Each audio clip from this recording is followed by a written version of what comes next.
Hi guys, এই ভিডিওতে তোমাদের সকলকে জানাই স্বাগত। তো আজকে আমি তোমাদের দেখাবো ঘুগনি রেসিপি। তো চলো শুরু করা যাক। ঈদ স্পেশাল ঘুগনি রেসিপি। তো আরগুলো দেখাতে পারলাম না, একটা ভিডিও করে তোমাদের দেখালাম। তো চলো শুরু করা যাক। তো প্রথমেই আমি কিন্তু ঘুগনিগুলো সেদ্ধ করে নিয়েছিলাম, ঘুগনি আলু সেদ্ধ। তারপরে কিন্তু কড়াইতে তেল দিয়ে, হাঁড়িতে তেল দিয়ে, তেলটা গরম হয়ে গেলে পেঁয়াজটা কষিয়ে নিয়ে, রসুনটা কষিয়ে নিয়ে তারপরে কিন্তু গুঁড়ো লঙ্কা দিয়ে দিলাম। দেওয়ার পরে ওটাই কিন্তু ভালো করে কষিয়ে নিচ্ছি। নেওয়ার পরে আমি কিন্তু দিয়ে দেবো এবারে সিদ্ধ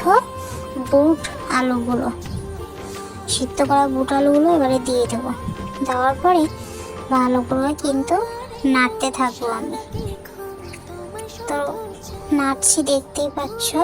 ভালো করে কিন্তু কষতে হবে, হ্যাঁ, ভালো করে কষতে হবে, নাহলে এমনি ওটা গলে গিয়েছে, সিদ্ধ হয়ে গিয়েছে মানে। তো চলো এবার জল দিয়ে দেওয়া যাক। জলটা দিয়ে ভালো করে কষিয়ে নিয়েছি, নেওয়ার পরে এবার জলটা দিয়ে দিচ্ছি, কিছুক্ষণ ফুটবে। তো দিয়ে দিয়েছি। এরপরে আবারও একটু ভালো করে নেড়ে নেব। নাড়ার পরে ওইভাবে আমি কিন্তু রেখে দেবো। দেওয়ার পরে আবার একটু নেড়ে নিয়েছি। নেওয়ার পরে এবারে কিন্তু আমি আদা দিয়ে দিচ্ছি। আদা দিয়ে আবার ভালো করে নেড়ে নেব। নেওয়ার পরে এবারে কিন্তু আমি হলুদ গুঁড়া দিয়ে দিচ্ছি। হলুদটা কিন্তু গুলে দেবে তোমরা, না হলে কিন্তু ধুলো পাকিয়ে যাবে। তো আমি হলুদটা গুলে দিয়ে দিয়েছি, দেখতেই পাচ্ছ। রঙটা খুব সুন্দর হয়ে গেছে। তারপরে কিন্তু দিয়ে দেবো লবণ দেওয়ার পরে আবারও আমি ভালো করে কষিয়ে নেব। অনেক সময় ধরে কষতে হবে, নাড়তে থাকবে কিন্তু, আর নাহলে তলায় লেগে যাবে।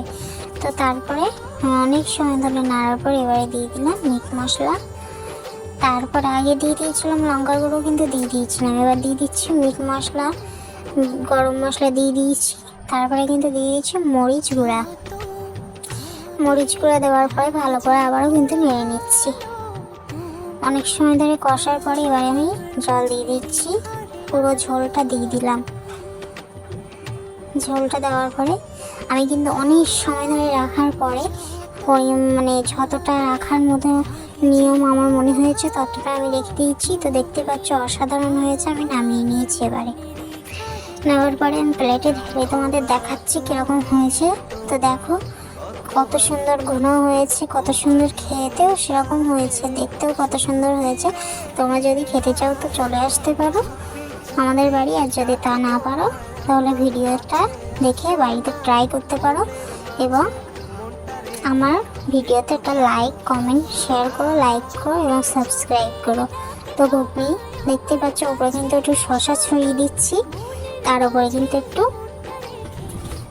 চানাচুর ছড়িয়ে দেবো। হেব্বি সুন্দর করে চানাচুর ছড়িয়ে দেবো। দেওয়ার পরে কিন্তু যা টেস্ট লাগছে না, মনে হচ্ছে যেন এডিট করার সময় মনে হচ্ছে আরেকটু খেলে খুবই ভালো হতো। তো দেখো এভাবে কিন্তু আমি সাজিয়ে নিলাম প্লেটটা। তো কেমন হয়েছে অবশ্যই কমেন্টে জানাবে। ঈদ স্পেশাল দেখো আমাদের ক্ষীরের রেসিপি, তোমাদের অন্য একদিন দেখাবো ক্ষীরের রেসিপি, সিমাইয়ের রেসিপি। তো চলো আজকে এগুলো দেখাতে পারলাম না, শুধু ঘুগনি রেসিপি দেখালাম। তোমাদের কেমন লাগলো অবশ্যই কমেন্টে জানাবে। আর দেখো অল্প একটু ঘুগনি আমার ছেলেকে দিচ্ছি। তো ও খুবই ভালোবাসে ঝাল খাবার খেতে। তো ওর বয়স মাত্র 2 বছর। তো খেয়ে আমি বলছি ভালো লেগেছে বেটা? বলছে খুবই ভালো লেগেছে। তো আমি বলছি একটু হাত মানে যেরকম ভালো লেগেছে বলে একটা এর মতো হয় না, ওটা করতে বলছি। তা কীরকম করে একটা করে, এখানে ভালো খুব একটা পারে না, কথা বলতে শেখেনি এখনো, সবাই হাঁটতে শিখেছে। আমি আবারও বললাম ভালো লেগেছে ক্ষীরটা বেটা? তো বলছে হ্যাঁ। বললাম কেমন হয়েছে একটু দেখিয়ে দাও সবাইকে।